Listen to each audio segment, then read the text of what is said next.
Well, hello and welcome. I'm Sue Britz, I'm Tina Lokkbakk. Welcome to Retire. the podcast where we talk about what life is like when we put on new tread, new wheels that move us to our next adventure. Today, our adventure takes us all along the West Coast. We're back here with Sarita. She's way up there in The Flamingo. in the Flamingo. Yes, in the in Flamingo. Port Townsend, Washington. I was going to say on the Washington coast. Tina, up in the mountains, again, threatened with wildfire, just around the corner. And I'm over here in between the two in our common ground where we are retired from teaching. Okay, welcome, Sarita. Thank you. It's great to be here. Great to have you back. We're So excited. glad to hear you again. Yes. Thank you. I'm so excited too because I've got two of my friends who've got a lot in common besides our common retired adventure from teaching.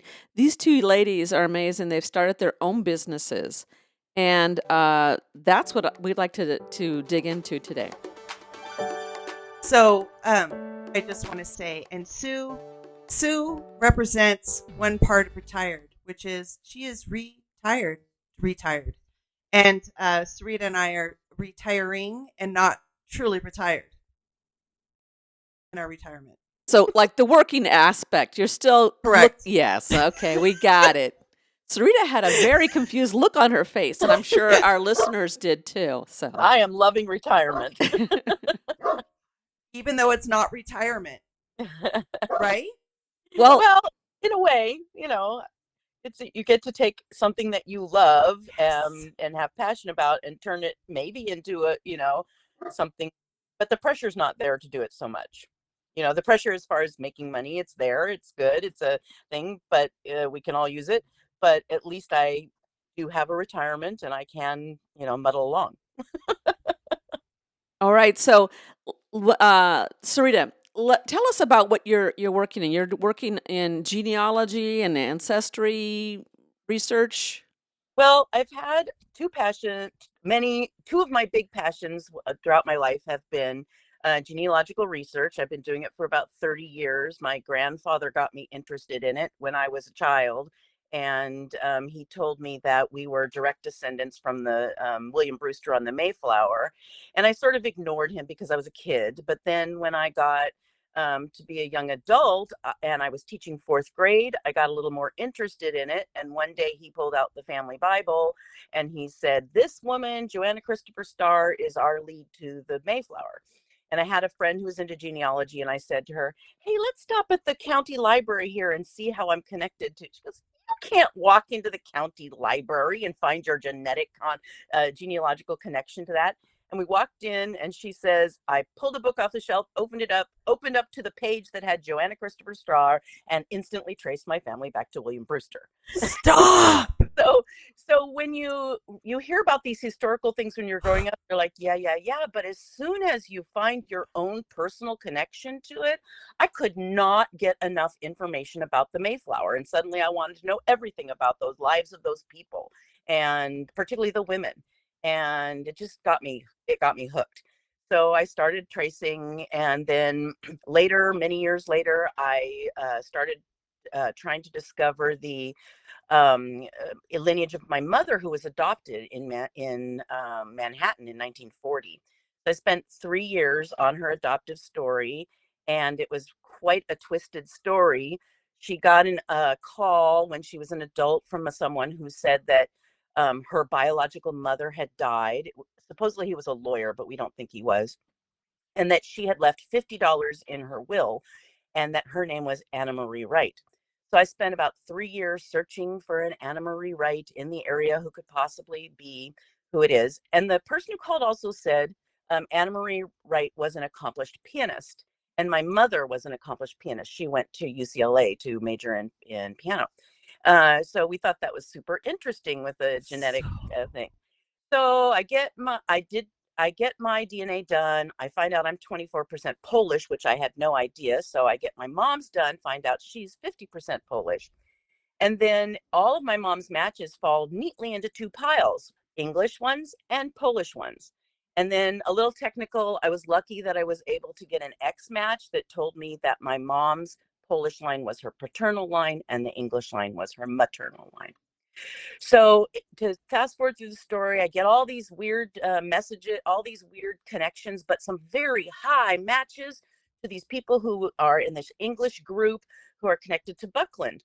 But they know that their family line is Coleridge. Our mother's name was Jacqueline Coleridge, and we didn't know much about her family, and she da da da da da. And they're like half sibling amount of DNA with my mom. Wow. So I'm like, this is such a weird story. So I trace and trace and trace and trace and trace, and I finally find this Claudia Wright in the area, not a Jacqueline Wright, Claudia Wright. But and then I noticed that Claudia Wright's DNA or paper trail ends in 1940, and Jacqueline Coleridge's paper trail starts in 1940. There's nothing overlapping at all on either of them. And the DNA keeps leading to both of them. So I thought, well, I wonder if they were twins and, separated at birth and they didn't know that. And I looking for that some more. Nope. Well, I thought in genealogy, you search people's, it's called the fans, their friends, associates, and neighbors. And so I started tracing the articles about Claudia Wright, and she was in newspaper articles about playing the piano. And I thought, I wonder about her piano teacher. And so I traced him, and that led me to the high school that she went to. He was the orchestra teacher there. And lo and behold, the magic odds of genealogy decided to pay off to me. And I go on to the online library for Hicksville, New York, and the very first digitized yearbook they have is 1939. I open it up, and there's Claudia Wright in there. So I have my best friend sitting next to me who knows my mother and has known her for a very long time. And I click on the photograph, and it loads from the bottom up. And the very first thing that loads is her own handwriting saying Claudia Wright. And then it loads up to the picture, and both my best friend and I gasped because she looked exactly like my mother. Exactly. Wow. So I'm like, oh my God, Claudia Wright is Jacqueline Coleridge. So I send it to Jacqueline Coleridge's son, and he's like, oh, I don't believe this story. He looks at the picture, goes, that's my mother. I'm like, yeah, and look at her signature on the bottom. That's my mother's mother too. It was What a so fun exciting. story. I know. So that got me like, I go to all these conferences. I've been doing this for years and years and years. I'm totally into it. Meanwhile, I was really into scrapbooking, and I had this group of ladies that for 25 years, we would get together twice a year, escape teaching, and go for 4 days for a retreat and do scrapbooking. And so I love that idea of visually telling a story. And over the time that I've been doing this genealogy, it's just the people's stories that fascinate me. So now I develop these books. I develop them digitally and then have them printed. So they're a hard print copy book. I do the genealogy for people, and then I focus on the stories, and I tell the story of their family. And it's called Every Family Has a Story, because we all do. Oh my Wow. God. I just want to stand up and applaud. I'm like, I have so many amazing stories just in the year and a half that I've been doing this. I mean, it's just been so exciting. I get as excited about other people's stories as I do about my own. It's history coming alive. It's people. There's always these heroes and these patriots and all these wonderful, and there's always these interesting scallywags too. You just love. Well, and you're a detective. I mean, all this that's detective exactly work. what I was thinking. I mean, too. you're Nancy Drew in it. Ah, how cool. Well, And the stories of women are lost so often, so I really like to pull those out. yes, excellent. Wow. I've heard little glimpses of little tidbits of some of the best of that when we have shared our wine around the world adventures. Little bits come out, but to hear more of the story like this, it's very exciting, and your enthusiasm for it just makes it all that much more exciting. This is so cool. Yeah, the problem is it's a time suck. So this is the part about being retired. I don't really have to break down the amount of hours that I spend on the project to how much I make per hour, because it's pretty darn pathetic. But I love doing it. It doesn't matter.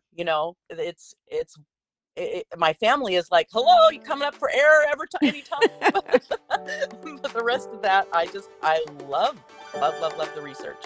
So interesting. And telling the stories.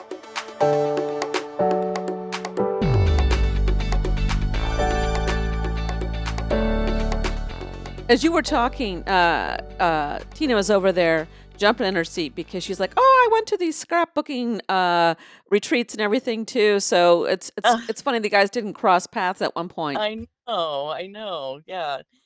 And I don't, since I do it digitally now, which I miss the actual scrapbooking with the materials, but that was a lot of stuff to haul around Right.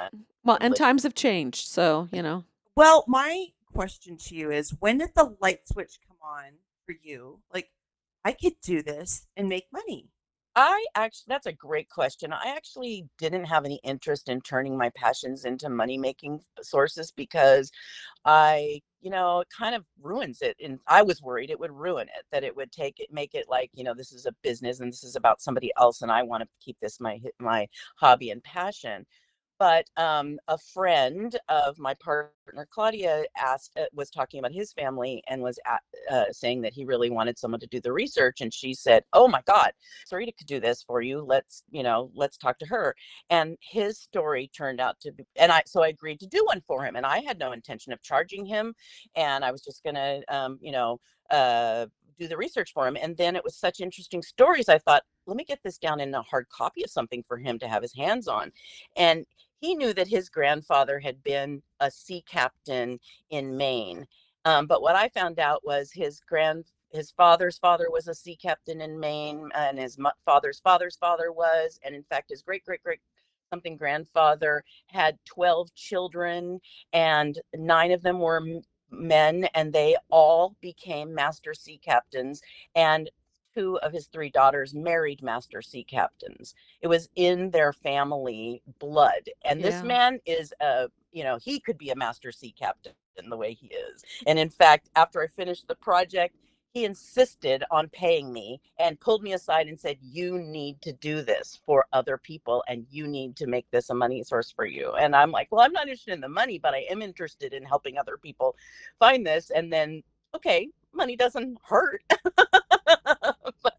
but yeah, so my partner and he are the ones that really pushed me to say, you got to do this for real. And a lot of people are out there doing professional genealogist. I really wasn't interested in becoming certified in that. And a lot of people are doing search angel work for free, which is wonderful. But there's plenty of people filling that niche, and I wanted something different. So the writing it in a story that is kind of like when you watch Finding Your Roots and the actor the famous person gets to have that book. I was like, this is what everybody deserves, to have this little thing of their life. Yeah, I can see the danger in discounting, like not wanting to be paid for this or that, because then it could spoil, make it feel like it's more like a job rather than your passion. Exactly. But I would encourage you, Sarita, to embrace the part of it where you, like you say, you don't calculate it down to the minutes or the hours, because that would just be disheartening. But rather, lay it out there for the cost of the project, and not be shy about it, because people are willing to pay for that. It's an amazing thing that you're giving them. Yeah, and I have had a couple people do that, and I've also said to my friends who, would like to have this but really can't afford it, I said, I'll give you the friend discount very generously. I'm Yeah, happy to do that. And, nice. just hit my name around to some other people. And it's been really a fun learning process. We are used to, as you well know, as teachers, to doing everything and Yep. for many, many hours for free and discounting our Yes. own value. Yes. Correct. Yes. That gentleman who I did the first book for, also his family led back to this amazing, one of the sea captains married this woman, and on her wedding day she got on the boat with him, and he took her for a year to Australia. So Oh, can you imagine wow. getting married and on your wedding day getting on a boat for the rest of, for the next year? Wow. And so Yeah, I she could. wrote about the journey, and then she later was published in local newspapers on weekly columns. And this was like in the 1800s of her her travels to Australia. She took her children later in years on the boat, and it's so interesting. And then one of her relatives married John Proctor, sorry, John Proctor, and they were convicted of witchcraft during the Salem witch hunt. And the direct relative of his, survived, but her husband was actually killed for it. So he just went to Salem a couple months ago and saw all of that. And another relative of theirs in that direct line is buried in Westminster Abbey. And in 2 months, he's going to Westminster Abbey to see the people that I uncovered for him in his journey, in his ancestry. So, That is so cool. It's very cool. as you can see, I can't stop talking when I get on. No, but I have so many things to say, so I'm going to jump in first as I'm studying what it is to have a business, right? Mm-hmm. I remember when I graduated from college, I didn't know what to do. I knew I wanted to live abroad, and I thought I wanted to be an airline attendant to use Spanish and travel. So to me, that just seemed perfect. And then to do the hand motions and wear a cute outfit. Anyway, I was told, my father-in-law, and at that time my ex-husband, like, no, you need to be together. This won't work relationship-wise. So just be a teacher. I'm like, yeah, okay. So that's kind of how I fell into teaching, because I thought, I can inspire people to learn Spanish. I love Spanish.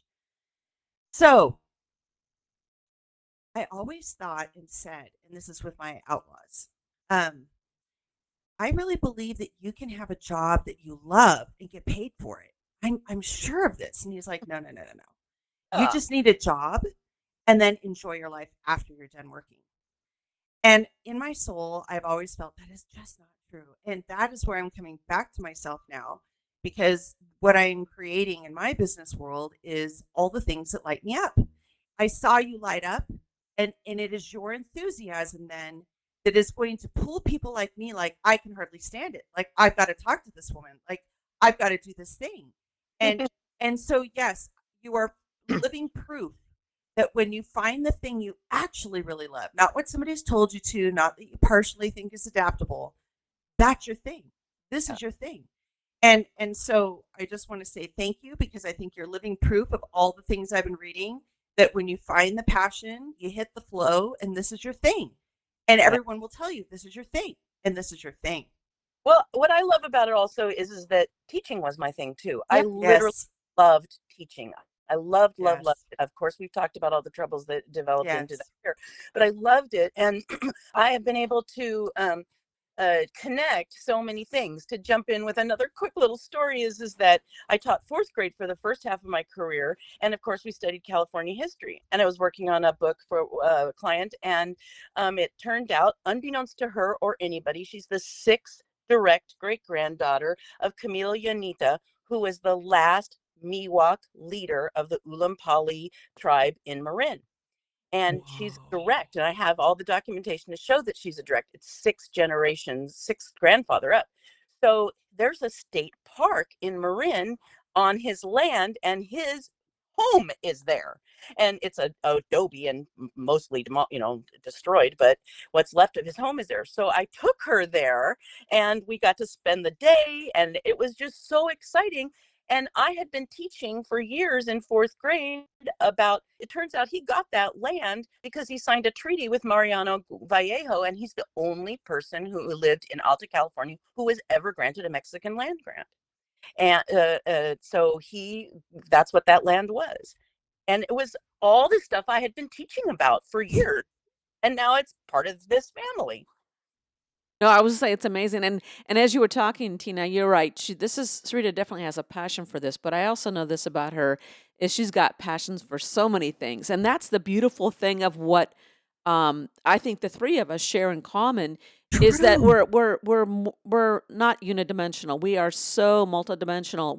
We have lots of passions about lots of things, and that is a very healthy way to live. It's a healthy way to grow and keep growing. It's a healthy way to retire because you leave one thing. It's part of who you are. You got all that knowledge that you had that probably helped you with your research as well. And you keep growing. You move on to the next passion. It's a wonderful thing. It's a wonderful thing. Mm-hmm.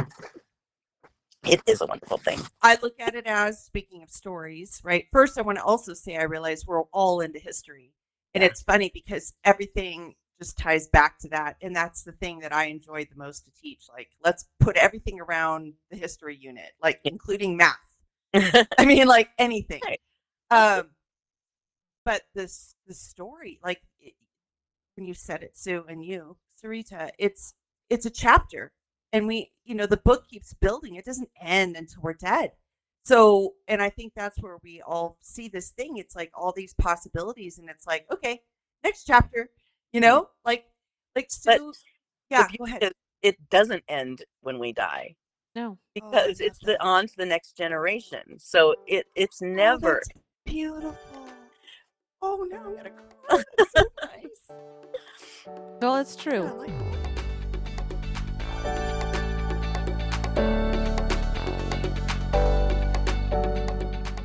Sarita, while I'm thinking of it, do you have some contact information? How can people find you and get your services? Yes, thank you. Well, I have a Facebook page, which is I've just started on getting a way for people to reach out to me. So I have a Facebook page, and it's called Every Family Has a Story. So people can go on there, and they can contact me through that. My email is G as in goat, RNDARNER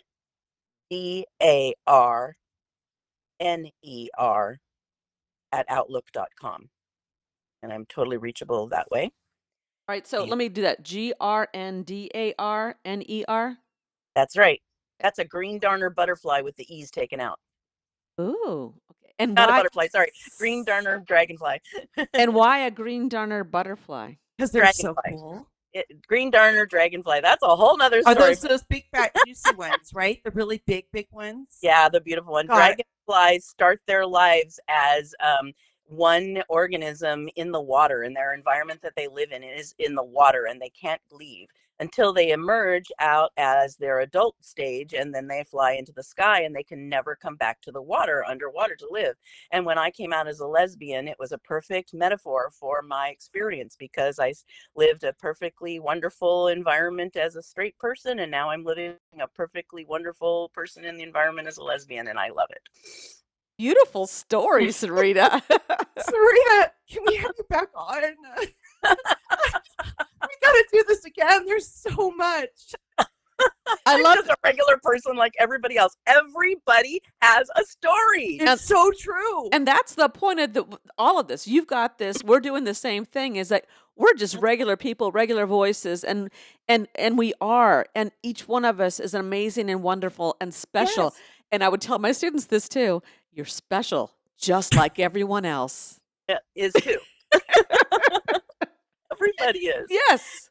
I've had people say, I don't know if you can find anything on my family. I said, well, give me a chance, give me a try, because you'd be surprised about, what we can find. And then I've had other people say, well, my family's been so researched, you probably wouldn't find anything new. I said, I can find those stories. And those stories are the nuggets, the gold nuggets. That's what I excel at. I can find those stories.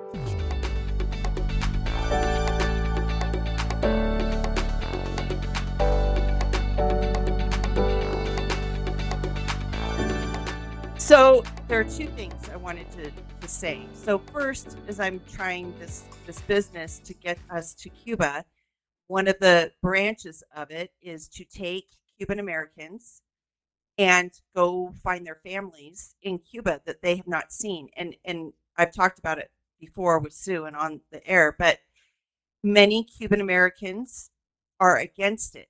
So if they fled communism, they are angry at their grandkids, great-grandkids for wanting to go back. They feel like it's a betrayal for everything they worked hard for. Yeah. Yet I have met people, and Maria, who is Cuban, we have met people when we were doing catering and farmers markets and things that want to go back, but the family's so opposed, and we thought, well, shoot, we'll take you. Like, because we want to do tours anyway, and now it's kind of shifted into that. But where you would be the perfect person is to get that little book before they even go and read. And then we find the people once you found them. That's how I think we could segue together nicely. And then they have this book and they can go back and then meet with the people and we'll take them to the island and show them and connect the people. So anyway, there's that. And then one of the things I want to share with you, and I wrote it in my memoir, I found my biological father at age 96 in Green Valley, Arizona. And so I did my own little detective work where I called all kinds of people, kind of had to fib a tiny bit to have people open up because my mom did not tell me I was adopted. And I didn't find out till I was 12. And at that time, and I love my dad, like he was my hero. And I was so terrified like it would change our relationship, and it didn't. So there's two parts of me. The Norwegian part, my mom made sure that all the paperwork was changed so that my adoption papers show my dad who raised me as the parent on my birth certificate. And I'm also in a Norwegian municipality book Uh, as his daughter. So I have the history over in Norway that I am in fact belonging to the Lokkbakk family. wow. Then there is the biological part called the Von Rees. And that's where I would love someday to find out more because my mom refused to talk about him. I Oh, didn't find out till I didn't go searching for my bio dad until after my dad died out of respect and love for him. sure. Started with, he was an author, had written books, and I saw his face and I saw this storyline, and I'm like, that's me. He wrote Uh, this book about me. And then oh, I read it, and it was not only about me, it was about my mom remarrying my dad, and all the little quirks that were not so lovely about my mother were true. And I'm reading it going, oh my God, he knew my mother. So then I started on this path to find him. Long story short, I meet him at 96. We had 2 visits together, and it was amazing. And so there's a part of me now. I have half siblings. I always thought I was an only child. I have like 5 half siblings or 4 half siblings. My biological father was like, I have a Chinese, I have a Mexican family members. Like he's just colorful. Anyway, so here I wrote this memoir as I didn't even know that he was a Spanish major at Berkeley. My mom never told me. What would I study? Spanish. And now I know why she was so angry. I thought it was because I wasn't going to be a doctor and bring in the bucks. But I think it's because I love Spanish and it was independent of him. Anyway, there's so much to share, but I want to go down this path. goosebumps. I literally have goosebumps. Your story is so incredible. It's so interesting. So I would love to research for myself before I do heritage tours with other people. I want to go back and find out I'm a Von Rees, which means I am from a place in Germany, a little burg called Rees. And so I want to find out my story on that side. So there Yeah. you go. Okay, I'll help you.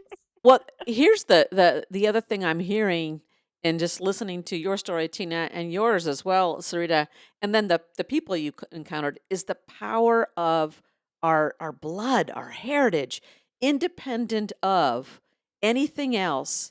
That blood, the genetics comes through, and in of passions, whether it's the ocean or Spanish or whatever it might be, Yeah, no, it's right. there. It's a, I know it is. And in this day and age, if every American could have the experience of looking at the ship record of their ancestors who come over, we could make peace in this nation. I mean, I swear to God, Oh, we are all immigrants in this country, all of us, unless we are 100% natives. But frankly, we wiped out the natives horribly, and so exciting to see that document that was written by your great grandmother who came over and with her dad, and they had $4 in their pocket, and I mean, it just tells so much information about them in that one record.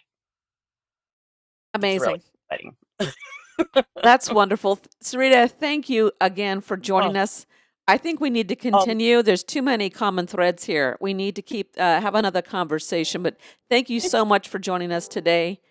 oh, it's always a pleasure, and thank you for having me and listening to me.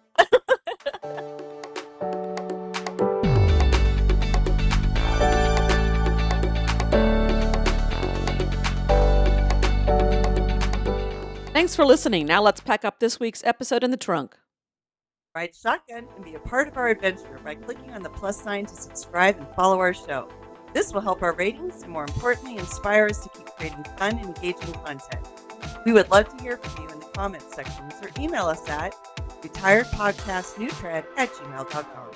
Use the fast track lane by sharing episodes with friends, family, and anyone who would like to join us on a road trip through retirement. Be sure to check the show notes for links and contact information. Retired is chauffeured by Sue Britz and Tina Lokkbakk. It is produced, directed, and edited by me, Sue Britz. Music and graphics are by me too. Buckle up and tune in next week so that you won't miss your chance to join our retired road trip. Poor Sue, you must feel like you're herding wild cats with Tina and I.